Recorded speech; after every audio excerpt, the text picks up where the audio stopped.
When you first spread a thick layer of wood chips over your garden soil, it can feel like you've buried it alive. The surface looks sealed, pale, and rough. Many gardeners hesitate because they've heard warnings that wood chips steal nitrogen or that nothing grows beneath them. But after one full year of observation and soil testing, the results tell a different story, one that could change how you view mulch forever. Covering half the garden in wood chips and leaving the other half bare gave clear evidence of what happens when nature is allowed to work slowly and continuously. The first few months tested patience, not progress. At first nothing magical seemed to happen. The half covered in wood chips looked the same week after week, dry, chunky and static, but below that layer, something was beginning. Wood chips act as a slow-release carbon blanket. They reduce evaporation, keep the topsoil temperature stable, and begin feeding fungi that thrive on woody material. Within 3 months the soil underneath the chips stayed cool and slightly damp, even during hot spells. The uncovered side, by contrast, hardened into crust between waterings and showed signs of compaction.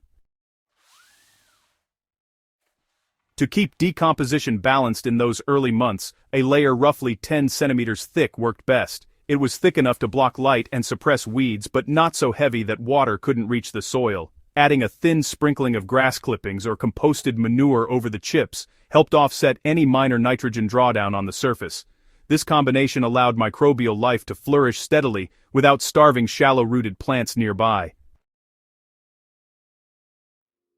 By 6 months, the first real transformation became visible. Half a year into the experiment, differences in water retention and soil smell became impossible to ignore. The uncovered side of the garden needed watering twice as often, while the wood chip side stayed moist several extra days between irrigations. When the mulch was pulled back, the soil beneath it had turned noticeably darker and crumbly, a clear sign of fungal breakdown. White fungal threads ran through the lower chip layer, signaling that decomposition was underway in a healthy, aerobic environment. At this stage, worms began appearing in higher numbers under the wood chips. They weren't just feeding on decomposing leaves or roots, but, actually dragging pieces of softened wood deeper into the soil. That's the key advantage of fungal-driven decomposition. Fungi break down lignin and cellulose that bacteria can't, transforming dead wood into stable humus. The soil's texture beneath this living carpet became spongier, with improved aggregation and drainage. On the bare side, even though the same plants were growing, root depth remained shallow, rainfall tended to pool instead of soaking in, and surface weeds took over quickly between rows. The difference was no longer subtle, it was structural.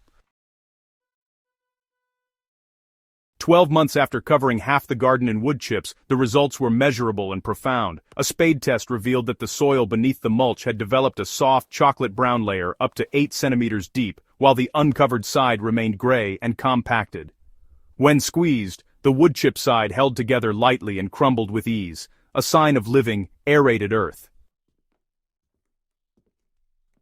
So, after a bit of rain, we took some moisture readings and found that the mulched side held onto water almost twice as long without getting soggy. It's pretty fascinating because wood chips work as a moisture buffer. They soak up excess rain and then gradually release it back into the soil when things start to dry out.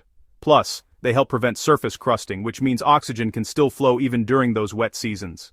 Now, the plants on the wood chip side, they show deeper root systems and richer foliage, especially those perennials and shrubs, and, even nitrogen-hungry crops like lettuce and brassicas did just as well once we occasionally sprinkled a layer of aged compost or grass slurry on top to balance out the carbon-heavy mulch.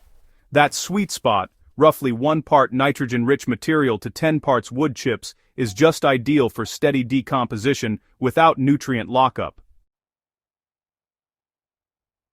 Fast forward a year, and the garden had pretty much built its own composting system right there in place. No need to turn piles or haul organic matter around. The chips just decomposed naturally on the surface, creating humus right where the roots needed it. That's what makes this method so great for those of us who are a bit lazy or short on time. Nature does the mixing, the worms do the tilling, and the rain takes care of the watering.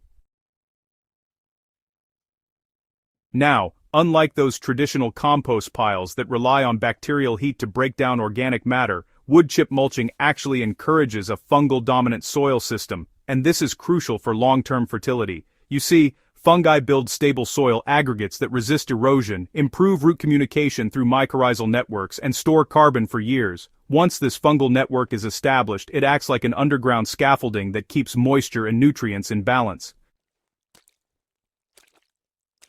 In practical terms, that means less fertilizer, less watering, and honestly, fewer weeds. The garden starts to become more self-regulating, kind of like how things work on the forest floor. Instead of always feeding and amending the soil, you just top up the mulch once, or maybe twice a year, as it breaks down. The old layer sort of blends into the soil, and the new one keeps the cycle going. Even if you're working with sandy or clay-heavy ground, this approach works the same way. For sandy soil, wood chips help increase water-holding capacity. For clay soil, they break up that dense structure and improve drainage through, biological tunneling. In either case,